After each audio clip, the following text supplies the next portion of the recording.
Greetings and happy holidays. I've always liked a little Halloween in my Christmas. And before you roll your eyes, I'm in good company. I believe Charles Dickens also liked a little creep factor in his Yuletide gaiety. Why else would you have three ghosts in a story about Christmas? However, we're not talking about a Christmas carol. No, sir. We're talking about Krampus. And I will be doing things a little unusual today. First, I'm going to review the film, of course. And then we're going to break it down a little bit, because there's more to this movie than meets the eye.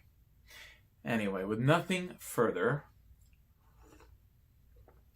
love hot chocolate, let's get to my review. Following the offbeat but proud tradition of scary Christmas movies, we have this formidable entry into the genre. Krampus, or Krampus, as he's also called. First, a review. Out in 2015 for the Christmas season, Krampus begins in a store as people nearly kill each other fighting over last-minute gifts. But just after that, we go to the house of well-to-do couple Tom and Sarah, and their kids Beth and Max. Think the McAllisters, only without Buzz. Sarah is frantically getting ready to receive her sister Linda, her gun-toting, football-obsessed brother-in-law Howard, and their ragtag kiddos for some forced holiday niceties over a turkey dinner. Meanwhile, Tom's traditional German mother, who we'll call Omi, makes cookies in the kitchen and talks with young Max, who has just tackled another kid in the middle of a Christmas play for being a Scrooge. Not playing a Scrooge, being a Scrooge. Anyway, after a night of infighting that results in Max tackling his cousin over the dinner table, he angrily rips up his note to Santa and throws the pieces out of his bedroom window. Very soon after, a catastrophic and terrifying winter storm comes. Power goes out and the works. The problem is that Beth has gone down the block to visit her boyfriend and hasn't returned. When Tom and Howard go out to look for her, they discover an eerily abandoned home, where clearly something came through and ravaged. Distraught over Beth's absence, but powerless against the storm and the unholy force that awaits them outside, they have no choice but to board up the windows and hunker down. That is until the unholy Whatsit begins to enter the house. That's when Omi decides that she'd better tell them the story of why she has no family. I'm going to stop there for a moment.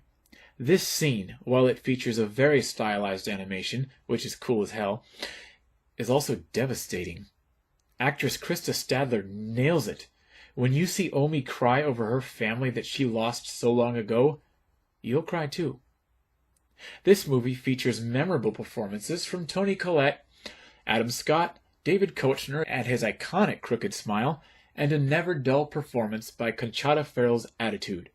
Really, it's kind of its own persona. Anyway, now I'm going to get into the breakdown of this movie, so if you haven't seen it yet, then please stop this video unless you have seen it, because there are spoilers ahead. Seriously, stop right now, because there will be spoilers. You have been warned. For this breakdown, I'd like to bring up just a few things that stuck with me and elevated this film to greatness, in my opinion, as opposed to something entertaining but forgettable. First, Krampus himself. I get it. What you don't see is more terrifying. But who in their right mind takes a concept like that so literally that they pop a mask on it? Okay, fine. Phantom of the Opera did it too. But even in that story, there's always a reveal. Krampus didn't need one. The mask itself, over whatever was under it, was terrifying enough. This idea must have sounded terrible, because the magic was simply in the delivery. You can't just paint a William Shatner mask anymore. You need something visceral, something that plays on common creep factors. For example, the jaw hanging open. That freaks everybody out, and it was made only better because it made sense. Krampus is a demon. He doesn't care about presentation, except to mock anything holy. Screw St. Nick and screw this mask. There, I'm disguised. Nobody will know. He. Honestly, while I wondered, I really didn't need to see what was under the mask. I've seen 1,000,001 depictions of demons, but that was the only time I didn't see one, and it was the most terrifying. And the same goes for the Jack-in-the-Box character, which reminds me of another point. During the scene where that particular demon was devouring the boy, what did Tom say? Oh, come on! Tell me, were you not thinking that same thing at that moment? Did they just break the fourth wall there? It was freaking awesome. It worked. Now, let's talk about all of the nods to bygone art as well as implications. First, the chains Krampus and company hauled around. Many of us, myself included, would think they were a nod to A Christmas Carol, but as I researched more, I realized that they symbolize the Christian Church's binding of the devil. So what an insult to God and humankind that Krampus would take the very chains that bind him and in turn bind an innocent child, luring him to a gruesome death. This would have been every bit as sick as it sounds had it not been for the movie's comedic undertones. Still, no doubt, it walks a fine line for some. Then there's the bell that Krampus leaves with the sole survivors of his visits. Yes, there exist some legends that present Krampus with bells, but I think this one bears similarity to the Polar Express, and I also took it to mean the same thing. A reminder. Only instead of reminding a person that Santa exists, this bell serves as a reminder of what happens when hope is lost. Now, let's get into something that I, as a history buff, find really interesting. The scene in which Omi loses her family has very strong implications of World War II. They never outright say it, but let's look at evidence. She's German. The village was short on food. World War II in particular was a war in which everybody in every country involved had to ration for the war effort, even in the United States, and it was much wealthier than Germany. Germany's rationing no doubt had a more significant impact on its citizens. Not to mention, the timeline adds up. Omi is elderly in the year 2015. She could conceivably have been a small child of around 7 or 8 during the later years of the war. That would put her in her late 70s, early 80s. Another thing, not just hinted at but mentioned in the flashback sequence, was that Krampus has been punishing for thousands of years. Well, look at this guy. Know what he's wearing? That's the mask of a plague doctor. They wore that mask to protect themselves as well as not to inhale the stench of plague, as they were around it 24/7. The long nose of the mask was where fragrant leaves and spices were. You think maybe Krampus came during a few of those Christmases? It would be pretty easy to lose hope during the Black Plague. There are other demons I wonder about, though I admittedly can't make any clear connections. Do you notice any other implications of a catastrophic historical event? Let me know in the comments. Now, let's get to that ending. There is a writer-director nowadays who I will not mention, but his name starts with Robert Eggers. While I have been entertained by his movies, my anticipation and investment of attention in said movies has never been fulfilled. Critics far and wide have praised his movies and their endings and attempted to explain their abstractness as open to interpretation or making some profound point that one must ponder on. Meanwhile, I'm just like, maybe some people just don't know how to write a good ending.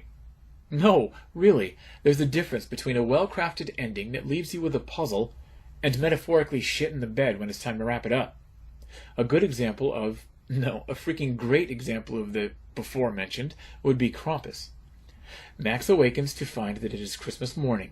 He goes downstairs to see a happy family the way it used to be, waiting for him so they can open presents. He had just taken back his wish in the scene before. Did Krampus give him his family back for a nice holiday? Oh, wait. He opens the bell. Everyone looks, and they all remember. Are they just remembering what almost was? The original experience, maybe? Oh, wait. They're in a snow globe in hell. Maybe that's how Krampus allows them their holiday, by trapping them eternally in that happy moment of opening gifts together on Christmas morning. And if so, then is Omi's family in one of those snow globes? Is the little girl version of her existing in that world? Even more terrifying, is there another version of Max left to fend for himself all alone in the real world? Probably not, because otherwise he wouldn't have been falling into hell with his family. But why wasn't Omi given that chance? Perhaps she was more accepting when Krampus came to her family. And what's the deal with her giving him the bell to unwrap? Did she know? Was it her grim job of delivering the news of what transpired and where they are now? And where are they? In hell still. Is that their hell? An eternal Christmas morning? Christmas is amazing, but it's made that way because it's rare. Literally only one day out of every 365. If it happened more often, would it still be so special? Anything can become hell if you're not forced to miss it, even for a short time. Perhaps this was the family's punishment for losing sight of what's important. A wonderful Christmas morning perverted by eternal monotony. That would be true form for a demon, wouldn't it? What do you think? Did I miss anything? Please, feel free to leave it in the comments below. I cannot wait to see what you have to say. With that, I'll see you next time.